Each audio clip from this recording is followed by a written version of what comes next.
Tu me feras un petit montage de ça. Hein. Coupez-moi ça de toute façon. Coupe-moi toute l'interview là, c'est bon, allez. Non, Adil Faez. Non, Adil Tar. Non, on a dit Faez.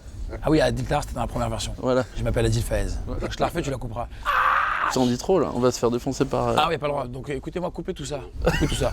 J'espère qu'il y a un bon monteur là, parce qu'il va se régaler. Hein. C'est toi qui montes ?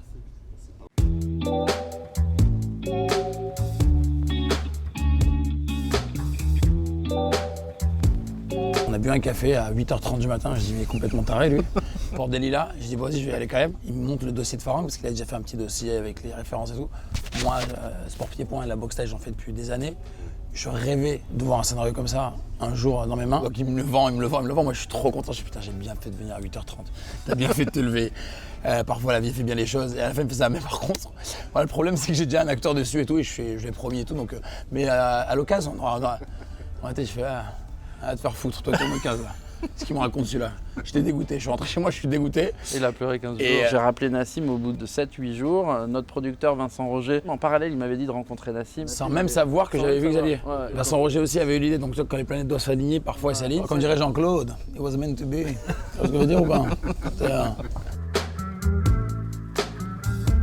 C'est surtout une envie de revenir faire du cinéma français, c'est-à-dire que j'ai eu l'occasion de produire Papicha de Mounia Medour. C'est plus ou moins en même temps que Gangs, et je me suis dit, bah non, j'ai envie de revenir chez moi, en vrai, mais avec l'expérience accumulée de ce que j'ai pu faire à l'étranger, et le mettre dans une histoire qui se passe en France, qui se passe ensuite en Thaïlande, mais avec les codes de mise en scène que j'ai pu apprendre en travaillant à l'étranger, où je me suis dit, bah tiens, je vais vraiment essayer de me réinventer, d'avoir une vision différente sur ma mise en scène, de l'appréhender autrement, de travailler avec mon sound designer Jude Poyer, parce qu'on avait travaillé pratiquement 3 ans ensemble sur Gangs of London, puis sur Avoc, et je me suis dit, bah là voilà, on peut vraiment cumuler une expérience ensemble et créer quelque chose qui n'a pas trop été vu dans le cinéma français.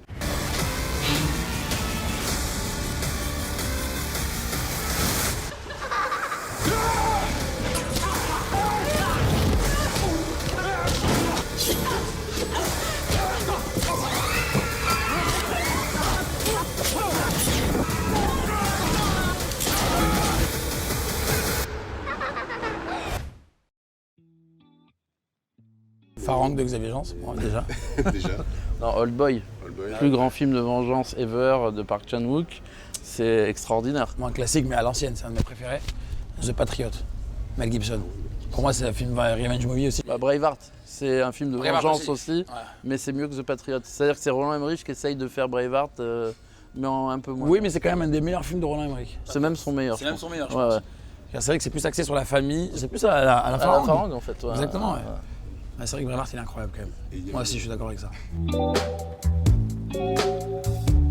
Alors, c'est un film que j'ai écrit il y a 10 ans, et qui me tient vraiment à cœur, et que Xavier a essayé de me reprendre. Et comme on s'est vachement entendu sur Farang, je lui ai dit, écoute, je vais te passer les droits. On va mettre ton nom au scénario. Je serai dans l'ombre. Non, c'est pas vrai, c'est Xavier qui avait ce projet de fou depuis longtemps. Et là, en fait, l'actualité a rattrapé un peu la réalité. Donc il s'est dit, c'est le moment parfait pour essayer de le monter. Et comme ils m'ont payé avec du riz à la mangue et des cacahuètes sur Farang, j'ai dit, ouais, bah, j'espère vraiment qu'il va avoir le film de requin derrière. Il nous reste 6 jours de tournage. Une semaine de tournage 7 jours. 7 jours. Et franchement, ça va être vraiment très très cool. Il a tout dit. Moi, je peux rajouter juste que c'est une fable écologique sur la stupidité de notre humanité. Sous fond de requin, ouais. Sur fond de requin. Moi, quand j'ai vu The Raid, j'ai pris une gifle. Tu vois, il y a un plan dans The Raid à chaque fois qui me vient dans la tête comme ça. C'est le plan où le mec il prend sa tête et bam. Dès que je l'ai vu, il est resté gravé dans ma tête à vie. Moi, je dirais que c'est tout The Raid 2. Je trouve ça fou. Incroyable. Et une scène qui s'appelle la scène du Fishing Shack dans Avoc, dont vous verrez le film, c'est un délire. J'ai jamais vu ça. Mais, La scène du Ching-Chak. Ouais, du Fishing Shack, une cabine de pêcheur en fait. On appelle Fishing ça Shack. comme ça. Et j'ai jamais vu ça. Et la scène d'intro du film, elle est incroyable. Quand il sera fini, vous verrez, c'est dément. Avoc bientôt sur une grosse plateforme qui commence par un N, qui finit par un X.